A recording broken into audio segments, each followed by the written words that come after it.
Lo sentite? Lo sentite? Si sta collegando alle vibrazioni del cosmo. Ma chi è? È il maestro indiano, il guru Ramen Hafazoi. Ramen Hafazoi? Oh, Ramen Hafazoi, non si mica veneto, sei indiano. Ah, è indiano. Ramen Hafazoi. Che si sta connettendo in questo momento col cosmo, con le vibrazioni del cosmo. Lo senti il rumore? L'unico guru collegato col modem 56K. Ma no, Perché? dai.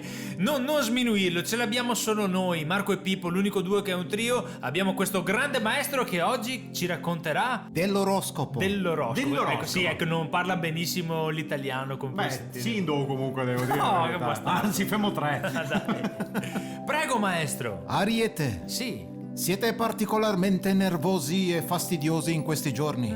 Ferite tutte le persone che vi capitano a tiro. Accidenti. Siete offensivi, siete dispettosi. Addirittura. Consiglio: trattenete il respiro e contate fino a 18.000. Scusa. Non penso riescono a trattenere il respiro così tanto. Appunto, chissà che si elimini da solo.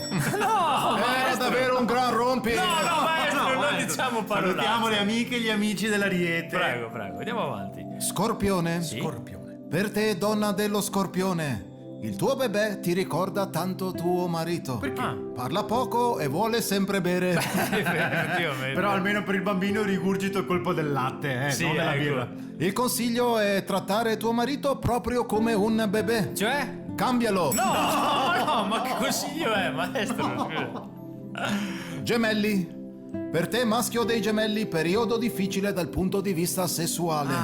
Il tuo, come possiamo dirlo senza essere volgare? Il tuo maestro, non stiamo parlando. Il tuo carissimo attrezzo, non ma- rende più come un tempo. Ok. È pigro, non si alza più al mattino, no. ma neanche al pomeriggio, No. alla sera e alla notte. Dorme sempre. Questo ti fa soffrire, ti ciò. rattrista e piangi ogni volta che ci pensi.